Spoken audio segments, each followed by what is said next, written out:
भक्तों, श्री राधे राधे।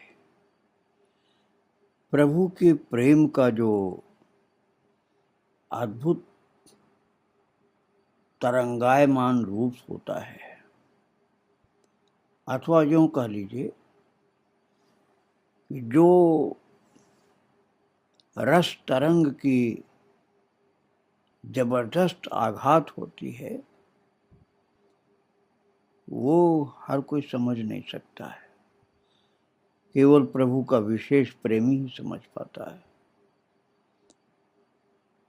महाप्रभु तो साक्षात परमात्मा के अवतार, इसलिए उनके अंदर जिस प्रेम रस की तरंग का अथाह सागर बह रहा था, प्रेम रस की तरंग का अथाह सागर, और उसमें महाप्रभु कभी डूबते उतराते बहते दिखते थे, तो हर कोई आदमी घबरा जाता था कि अभी कैसे शरीर इनका रहेगा। और अब उनकी स्थिति देख करके यही लग रहा था भक्तों को कि अब जो इस समय प्रेम की तरंग चल रही है श्री गौरांग के हृदय में, वो इनको घर से बाहर बहा ले जाएगी। अर्थात इतने दिन कृष्ण विरह रूपी अग्नि को हृदय में भरे रखा था, किंतु अब और नहीं रख पा रहे, वह अति प्रबल रूप से निकल पड़ी। पहले नीरव रोदन करते थे, अब प्राण निकल रहे हैं। ऐसा कहते थे कि प्राण निकल रहे हैं मेरे, और पार्षदों के गले लगते थे। दृढ़ प्रतिज्ञ लोग मन का दुख मन में रखते हैं, किंतु दुख धीरे धीरे प्रबल हो जाता है और अंत में उनकी ऐसी अवस्था हो सकती है कि वे मर्मी प्रियजनों का आश्रय लिए बिना नहीं रह सकते। श्रीवास के घर बैठकर भक्तों को निकट बुलाकर प्रभु बोले, तुम लोग मेरे बंधु हो, मुझे विदा दो, मैं तुम सबके पास और नहीं रह पा रहा। और मुझे तो वृंदावन जाना है, और फिर कृष्ण मेरे प्राणनाथ, मैं उन्हें कब देखूंगी। बोलते बोलते महाप्रभु फिर राधा भाव में पहुंच गए कि मैं अपने प्रियनाथ का दर्शन कब कर पाऊंगी। और ऐसा बोलते बोलते फिर रोना चालू हो गया उनका, तीव्रता से रुदन होने लगा। और इसके बाद अंग की जलन से धूल में लोटपोट करने लगे। बिच्छू का काटा आदमी जैसे वियोग किया करता, पुत्र वियोग का संवाद पाया माता ने भी। भक्तों ने बताया, माता अब हम लोगों की समझ के बाहर स्थिति है। गौरांग तो बस अपने को राधा मान करके ही चिल्ला रहे हैं, रो रहे हैं, और कह करके कृष्ण मेरे नाथ, मैं तुम्हें कब देखूंगी, कब देखूंगी, यही बोल रहे हैं। निमाई कृष्ण विरह की यंत्रणा से धूल में लोटपोट कर रहे हैं। पार्षद चारों ओर बैठकर उन्हें सांत्वना देने की चेष्टा कर रहे हैं। प्रभु थोड़े शांत हुए तो सबने पकड़ करके उठाया। गदाधर तुरंत प्रभु के पीछे की ओर बैठ गए, और निमाई उनका सहारा लेकर नीरव निश्चेष्ट हो गए, जैसे सोने का अंग, स्वर्ण का दिव्य कलेवर उनका धूल दूसरित हो रहा है। रोने से आंखें कमल पुष्प की तरह से लोहित वर्ण की हो रही, बात नहीं कर पा रहे। उनकी स्थिति देखकर चारों ओर भक्त लोग रोने लगे।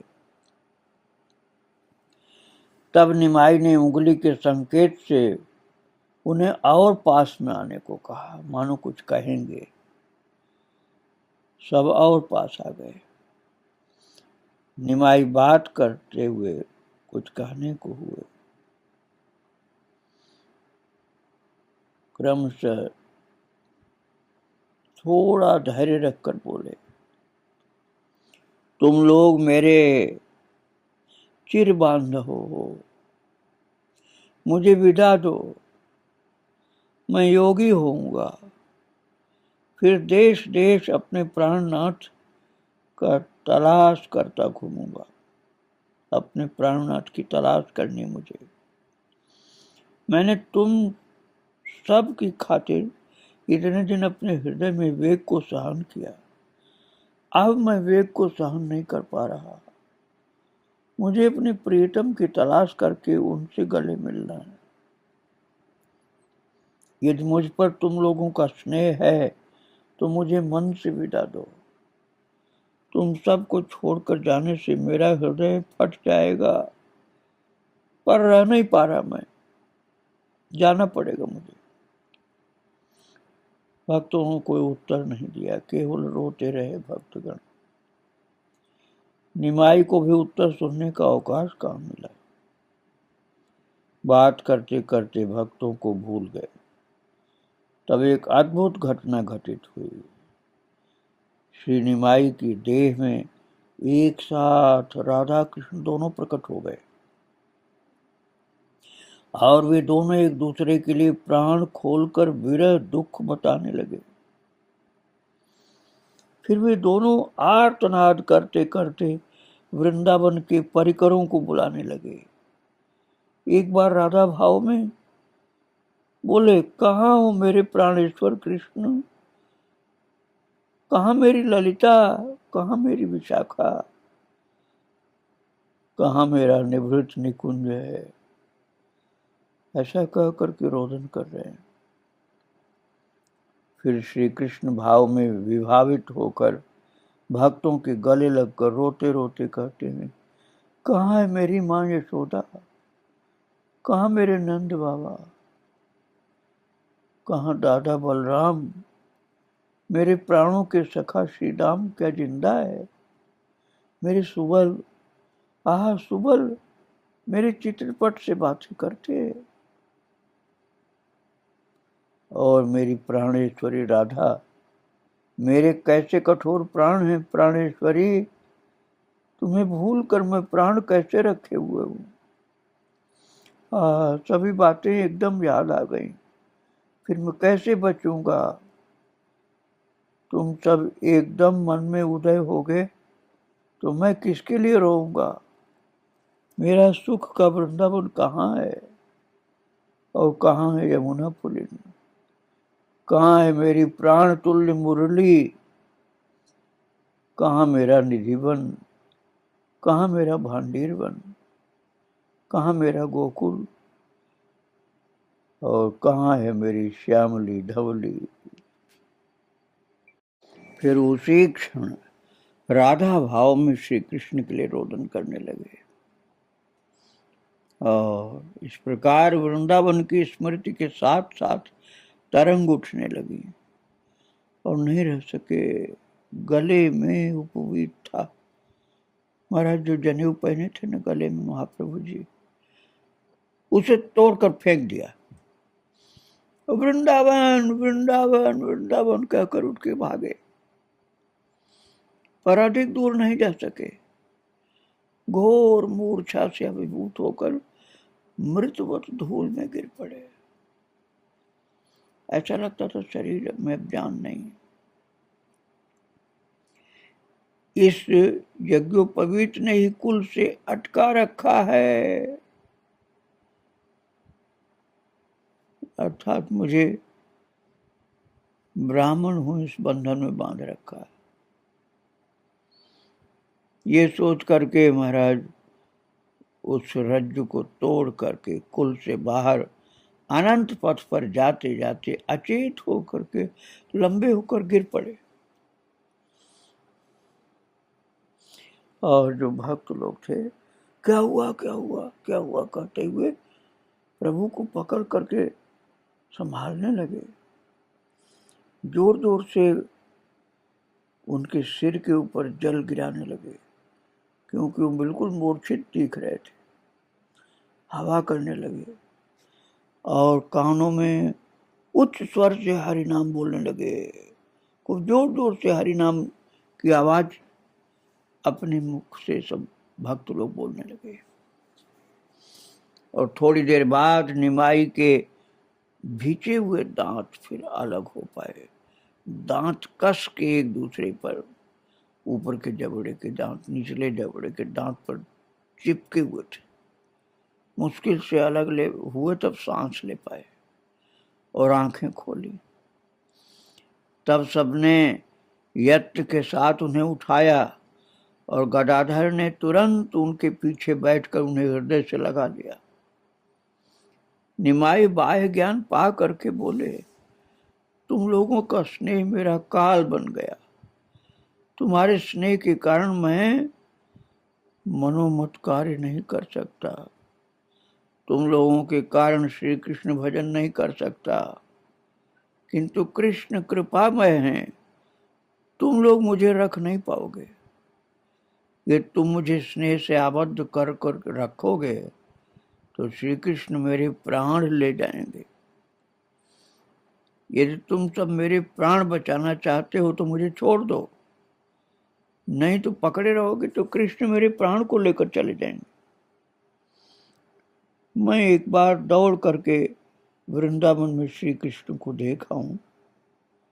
तुम मेरी शून्य देह को रखकर क्या करोगे? इसमें मेरे प्राण तो रुकेंगे नहीं, क्योंकि मेरे प्राण धन तो वहां है, मुझे जाना है उनके पास। मेरे प्राण वृंदावन श्री कृष्ण के पाद पद्मों में गए हैं। भाई, मेरी इस देह में क्या कुछ और है जो तुम रखोगे? अरे ये तो श्री कृष्ण के विरह में जलकर राख हो जाएगी। तुम लोगों से विनय पूर्वक कहता हूं कि मुझे छोड़ दो। इस पर भक्तगण विषम विपद में पड़ गए कि छोड़ूं कि पकड़ूं। तुम वृंदावन जाओ। ये बात वे मुंह से थोड़ा सा बोलते फिर रुक जाते। प्रभु नवद्वीप छोड़ेंगे, ये बात मन में आते ही वे चारों ओर अंधकार देखने लगते हैं। फिर प्रभु को रखें, रखें भी तो क्या कहकर रखें? इस सामान्य रस्सी से बांध कर रखें तो उनके प्राण बाहर निकलकर भाग जाएंगे।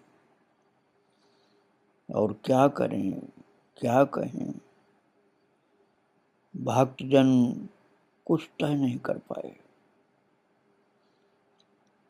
गदाधर निमाई के मुंह की ओर देखकर बात करने का साहस नहीं कर पाते, इसलिए उनके साथ तर्क वितर्क करना गदाधर के लिए असंभव है। किंतु ये तो घोर विपद काल है। प्रभु घर छोड़कर जा रहे हैं। सो गदाधर का भाई एकदम जाता रहा। उन्होंने निर्भीक होकर स्पष्ट रूप से कहा, प्रभु तुम सन्यासी हो जाओगे, इससे मेरी क्या क्षति? मैं तो उदासीन हूं, मैं तुम्हारे पीछे पीछे चल पड़ूंगा। किंतु तुम्हारा क्या मत है, स्पष्ट बताओ। तुम्हारे मत से क्या घर में रहकर कृष्ण भजन नहीं होता? आप सुनो, मेरा क्या मत है। यदि तुम गृह त्याग कर सन्यासी बनते हो तो पहले तो जननी वध के दोषी बनोगे, और जननी वध करके जो धर्मार्जन होता है वो विडंबना मात्र है। गदाधर ने केवल मां की दुहाई दे करके बात की। श्री विष्णु प्रिया की बात स्पष्ट रूप से नहीं कही, किंतु वे इन दोनों की ही बात सोचकर कर रहे थे। ये सभी समझ गए कि इशारा इनका विष्णु प्रिया के लिए भी है। प्रभु क्या उत्तर देते, ये सुनने के लिए भक्तगण अति आग्रह के साथ उनके मुंह की ओर देख रहे हैं कि प्रभु अब क्या उत्तर देंगे। तब निमाई ने गदाधर की ओर मुंह किया। उनके मुंह का भाव देखकर लगा कि वे गदाधर की बात सुनकर के मर्माहत हुए हैं। बोले, गदाधर, तुमने अपने वाक के बाण पर विष लगा करके मेरे मर्म पर आघात किया है। मेरी अति भोली भाली पुत्र वत्सला वृद्धा माँ का मुझे छोड़ करके और कोई नहीं। मेरे संसार त्याग की वे ही प्रधान विरोधी हैं। उन्हीं की चिंता मेरे हृदय में ज्वलंत आग की तरह जल रही है। तुम लोग मेरे प्राणों के बांधव हो। होना तो ये चाहिए कि तुम सब उस आग को बुझाओ, पर नहीं, तुम तो उसी को और जला रहे हो। गदाधर, निष्ठुरता मत करो। मेरी माँ को अंतिम अवस्था में मेरी विरह वेदना सहनी होगी, ये सोचकर मैं श्री कृष्ण को भूल जाता हूँ। गदाधर, यदि मुझे प्रेम करते हो तो ऐसे वाक्य बाणों से अब और मेरा अंग खंड नहीं करना, और अपने सुख के लिए मेरे पीछे पीछे न आकर मेरी वृद्धा माँ का पालन करना, उनके आंसू पोंछना, और वही करना जिससे उनकी श्री कृष्ण में मति हो। जाते समय तुम लोगों से मेरी यही भिक्षा है, ये भिक्षा मुझे प्रदान करो। थोड़ा रुक कर फिर बोले, आदमी को विषम ज्वर हुआ करता है, सुना है ना? मुझे श्री कृष्ण विरह रूपी वही विषम ज्वर हुआ है। उसी विषम ज्वर से मेरी इंद्रियां, संसार की माया सब भस्म हो गया। मेरे प्राणाधिक बंधुओं, घर में रहने की मेरी क्या अनिच्छा है। अरे तुम लोगों का संग जो ब्रह्मा आदि को दुर्लभ है, ऐसे महान भक्तों का संग मिला मुझे। माँ की चरण सेवा जो मेरा सर्वप्रधान कर्तव्य कर्म है, वो क्या मैं स्वेच्छा से त्याग कर रहा हूँ?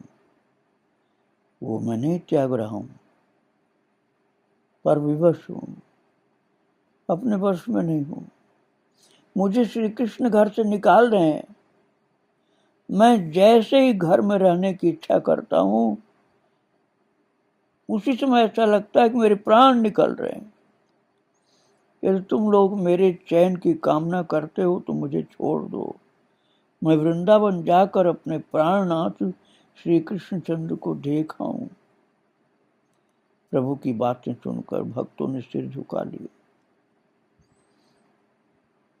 वे भुवन को अंधकार में देखने लगे, उनकी बातों का उत्तर नहीं दे सके।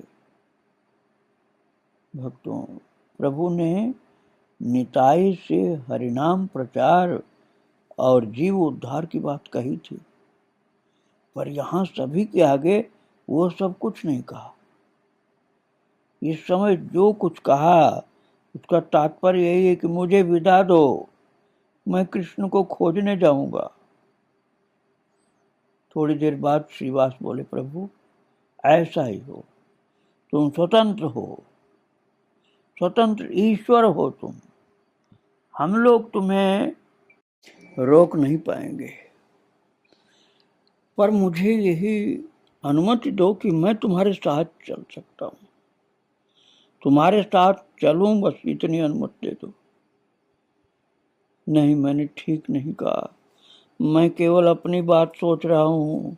प्रभु तुम जाना चाहते हो तो जाओ, किंतु जो तुम्हारे साथ जाना चाहें उसे साथ जाने की अनुमति दो। ये समय था कि निमाई सबको शांत करें। सो वे शांत होकर बोले, तुम लोग इस छोटी सी बात को लेकर इतना बखेड़ा क्यों कर रहे हो? सौदागर धन कमाने के लिए दूर देश जाता है, वो धनोपार्जन करके घर लौटकर बंधु बांधवों को देता है। मैं भी इसी तरह विदेश में प्रेम धन उपार्जन करने जा रहा हूँ। उपार्जन करके ला करके तुम लोगों को ही दूंगा। श्रीवास बोले, प्रभु इस बात से किसी को तसल्ली होने वाली नहीं। तुम सन्यासी बन करके नवद्वीप छोड़ करके जाओगे तब जो जिंदा रहेंगे उन्हें वापस लाकर प्रेम धन दे देना। किंतु कौन जिंदा रहेगा कुछ पता है? मैं तो तुम्हें पल पल खोता हूं, तुम्हारे जाते ही मर जाऊंगा। इसलिए तुम जो धन लेकर के आओगे उससे मेरा क्या? मैं जब होऊंगा ही नहीं जिंदा तो तुम्हारा लाया हुआ धन कहां से मिलेगा मुझको? मुरारी सोच रहे हैं संसार की बातों से प्रभु भुलावे में नहीं आएंगे। वो बात कह करके गदाधर कुछ नहीं कर पाए। मैं परमार्थ की बात कह करके, अर्थात जिस बात का प्रभु को लोभ है, वो बोलकर उनके हृदय को कोमल करने की चेष्टा करूंगा। ऐसा सोचकर बोले, प्रभु हम लोग क्षुद्र कीट हैं, चींटियों से भी अधम। तुम कृपामय हो, दया कर हम लोगों को किंचित भक्ति दी है।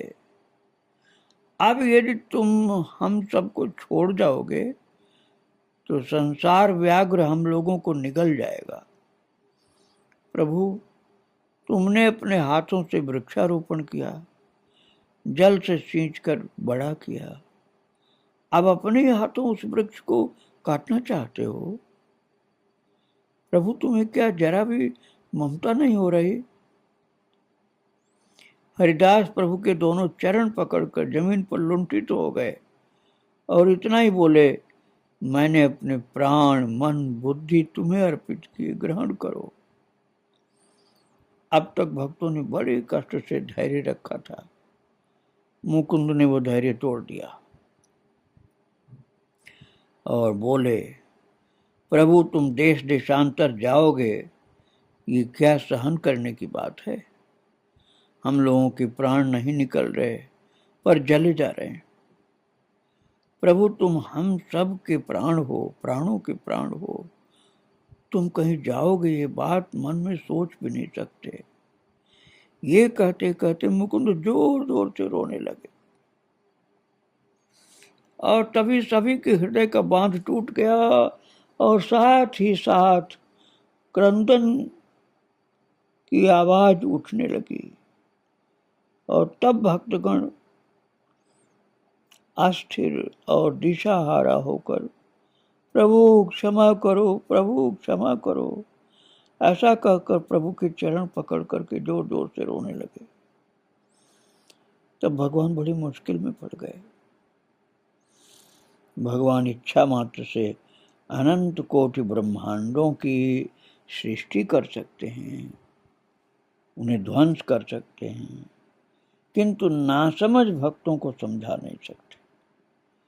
यही कारण है कि तब निमाई किंग कर्तव्य विमूढ़ हो गए। नासमझ कहने का मतलब अज्ञानी मत समझना, वो भगवान से इतना प्रेम करने वाले भक्त थे कि वो भगवान गौरांग महाप्रभु के चरणों से बिल्कुल दूर नहीं रह सकते थे। इसलिए महाप्रभु की समझाने की बातें वो सुन नहीं पा रहे और न सुनना चाहते। इसके बाद सभी के प्रति अति करुण और स्नेहपूर्ण दृष्टि से देखकर धीरे धीरे बोले, तुम लोग शांत हो, तुम सब मुझे जहां तहां बेच सकते हो, मेरी ये देह तुम्हारी है। पहली बात तो ये कि मैं इस वक्त वृंदावन नहीं जा रहा, अभी तुरंत नहीं जा रहा, अभी विलंब है। फिर तुम लोगों को इस तरह से मैं छोड़ करके एक साथ नहीं जा सकता। मुझे सब सर्वदा देख पाओगे, मैं जहां रहूंगा वहां तुम लोग आराम से आओगे, मैं भी बीच बीच में तुम सबको देखने आऊंगा। तुम लोग जब भी संकीर्तन करोगे मैं उसके बीच नाचूंगा। श्रीवास की ओर देख करके बोले, तुम अपने ठाकुर मंदिर में मुझे सर्वदा देख पाओगे। और एक बात कहता हूं, जो भी कृष्ण भजन करेंगे, मेरी माँ हो या विष्णु प्रिया या तुम सब भक्तगण, वे सभी मुझे देख पाएंगे। तुम सबके आगे मैं ये बात स्वीकार करता हूं। ये सुनते ही भक्तों को एक बात याद आई, उसे सब भूल गए थे। वो ये कि निमाई भगवान है और कुछ नहीं, भगवान है वो। तब सब सोचने लगे कि प्रभु के साथ अधिक हठकारिता अच्छी नहीं, बहुत इनको हट करके विवश नहीं करना चाहिए हमें। जिन्होंने जितना स्वीकार किया उतना ही अच्छा। जिन्होंने का मतलब महाप्रभु ने, उन्होंने हमको जितना स्वीकार किया अच्छा है। श्रीवास बोले, प्रभु तुम इच्छामय हो और तुम्हारी इच्छा अच्छी होती है, बुरी नहीं। हम लोग निर्बोध होने के कारण तुम्हें उपदेश देने लगते हैं और तुम्हारा गतिरोध करने लगते हैं। आपने हमें जितना स्वीकार किया है उतना ही अच्छा है। हम नहीं कहते हैं हठपूर्वक कि आप अपनी इच्छा को नहीं चलाओ, हमारी इच्छा चलाओ। श्रीवास बोले, प्रभु तुम इच्छामय हो और तुम्हारी इच्छा अच्छी ही होती, बुरी नहीं होती। हम लोग निर्बोध होने के कारण तुम्हें उपदेश देने लगते हैं और तुम्हारा गतिरोध करने की चेष्टा करते हैं। फिर भी एक निवेदन है, तुम हम सबके प्राण हो, देखना तुम्हारे विरह में कोई प्राण गवाए नहीं। आपके विरह में महाप्रभु कोई निष्प्राण न हो जाए, इतना ध्यान देना। और निमाई मधुर हास्य के साथ एक एक को बार बार प्रेमालिंगन करने लगे, गले लगाने लगे। सबके ऊपर कृपा करके सबको छाती से लगा रहे हैं। और निमाई ने अपने दिव्य अंग का स्पर्श प्रदान किया सभी को, तो सभी बहुत कुछ शांत हो गए। क्योंकि जब सबको ही प्रेमालिंगन प्रदान किया महाप्रभु जी ने सब भक्तों को, तो सबको शांति मिल गई, घबराहट मिट गई, रोना धोना शांत हो गया। और संध्या समय प्रभु हरिदास को लेकर मुरारी गुप्त के घर गए और दोनों देवगृह में अर्थात मंदिर में जाकर बैठे। प्रभु मुरारी को पास बिठाकर मधुर वचनों से प्रबोध देने लगे। बोले, मुरारी, श्री अद्वैताचार्य तीनों लोकों में धन्य है, उनकी सेवा करने से कृष्ण की कृपा होती। मेरी अनुपस्थिति में तुम उनका आश्रय लेना, उनके चरणों में रहना, उनकी सेवा करना। मुरारी बराबर रोते रहे। जैसे मुरारी को सांत्वना दी, वैसे ही प्रत्येक के घर जा करके निमाई सबको सांत्वना देने लगे। किसी क्या कह करके सांत्वना दी ये तो वही जाने, लेकिन सबको सांत्वना देने लगे। भक्तों, इस प्रकार से महाप्रभु ने जो अतिशय व्याकुल भक्त थे उन सबको संभाला है। उनका प्रेमालिंगन पा करके सभी को धैर्य प्राप्त हो गया, शांति प्राप्त हो गई। ऐसे परम कृपालु महाप्रभु और उनके प्रिय भक्तों को प्रणाम करके आज यहीं विराम दे रहा हूँ। आगे की चर्चा फिर की जाएगी। श्री राधे राधे। जय जय श्री राधे श्याम, जय जय श्री सीताराम।